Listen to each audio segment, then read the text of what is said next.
اللہ کے حبیب صلی اللہ علیہ وسلم وقت کی بہت قدر فرماتے تھے، چنانچہ آپ صلی اللہ علیہ وسلم نے اپنے ٹائم کو تقسیم کیا ہوا تھا ڈیلی بیسس پر اور ویکلی بیسس پر۔ ڈیلی بیسس پر 5 نمازوں میں تقسیم کیا تھا، جو کام کرنا ہوتا تھا ایک نماز سے دوسری نماز کے درمیان کیا جاتا تھا، اور ویکلی بیسس پر اس طرح کہ آپ صلی اللہ علیہ وسلم منڈے ٹیوزڈے کا روزہ رکھا کرتے تھے، اور ویڈنسڈے کا دن مدینہ کی عورتوں کے لیے آپ صلی اللہ علیہ وسلم خطبہ فرماتے تھے، بیان فرماتے تھے۔ امہات المومنین کو پڑھانے کے لیے جو خاتون آتی تھیں وہ منڈے کے دن آیا کرتی تھیں، تو گویا پورے ویک کی ایک تقسیم تھی جس پر زندگی گزر رہی تھی۔ پھر اللہ کے حبیب صلی اللہ علیہ وسلم اپنے کام میں ایک شیڈول بنا لیتے تھے، دن کا الگ رات کا الگ۔ آپ صلی اللہ علیہ وسلم کی رات کو دیکھیں تو آپ صلی اللہ علیہ وسلم کی رات 3 حصوں میں تقسیم ہوتی تھی۔ ایک حصہ فیملی ٹائم ہوتا تھا، دوسرا حصہ سونے کے لیے تھا، اور تیسرا حصہ اللہ کی عبادت کے لیے، تہجد کے لیے تھا۔ آپ صلی اللہ علیہ وسلم فجر کے بعد صحابہ کے ساتھ مجلس فرمایا کرتے تھے اور ان کے ساتھ بیٹھ کر حالات پر گفتگو فرماتے تھے۔ پھر آپ صلی اللہ علیہ وسلم دوپہر کو جب کھانا کھاتے تھے تو اس کے بعد تھوڑی دیر کے لیے قیلولہ فرماتے تھے۔ یہ قیلولہ بھی انسانی زندگی کے کاموں کے تکمیل میں بہت فائدہ مند ہے۔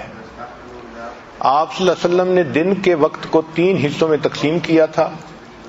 ایک میں آپ صحابہ کی اسپرچول ڈیولپمنٹ، ان کو دین سکھاتے تھے، ان کو روحانی طور پہ ترقی دیتے تھے۔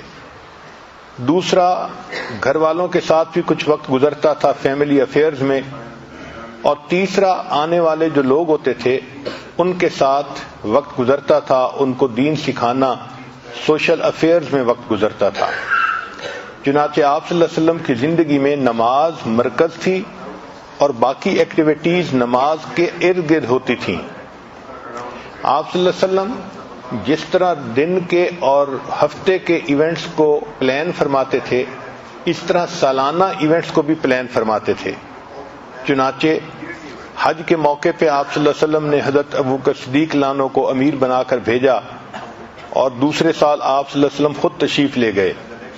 کئی صحابہ کو دین سکھانے کے لیے اللہ کے حبیب صلی اللہ علیہ وسلم نے بھیجا، جیسے معاذ ابن جبل لانو کو یمن کی طرف معلم بنا کر بھیجا۔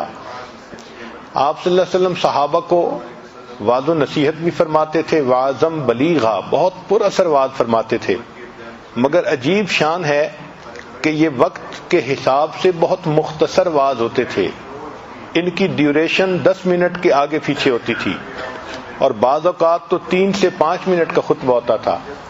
ایک مرتبہ اللہ کے حبیب صلی اللہ علیہ وسلم نے جہاد کا خطبہ دیا، اس کے کل الفاظ جو گنے تو وہ 130 الفاظ تھے۔ آپ غور کیجئے کتنے بامانی الفاظ ہوں گے کہ 130 الفاظ میں پورا خطبہ مکمل ہو گیا۔ آج ہم بیان شروع کرتے ہیں تو 130 الفاظ میں تو تمہید ہی پوری نہیں ہوتی، ہم اپنے ٹاپک پہ ہی نہیں پہنچتے۔ اللہ کے حبیب صلی اللہ علیہ وسلم نے وقت کی اتنی قدر کی کہ ایک ایک لفظ جو آپ کی زبان فیض ترجمان سے نکلتا تھا وہ پر اثر اور بامانی ہوا کرتا تھا۔ پھر آپ صلی اللہ علیہ وسلم لوگوں سے ملاقات کے لیے وقت کی اپوائنٹمنٹ بھی فرماتے تھے۔ چنانچہ کبھی قریش مکہ ملنے کے لیے آتے تھے تو آپ صلی اللہ علیہ وسلم ان کو ٹائم دیتے تھے۔ چنانچہ عبداللہ ابن ام مکتوم لانو کا واقعہ یہی ہے کہ اللہ کے حبیب صلی اللہ علیہ وسلم گفتگو میں مصروف تھے، اور اس وقت پر کوئی اور بندہ آ گیا سوال پوچھنے والا، آپ نے ان کو انتظار کے لیے کہہ دیا۔ اس کا مطلب یہ کہ وقت کی اپنی ایک قدر تھی اور اپوائنٹمنٹ ہوتی تھی۔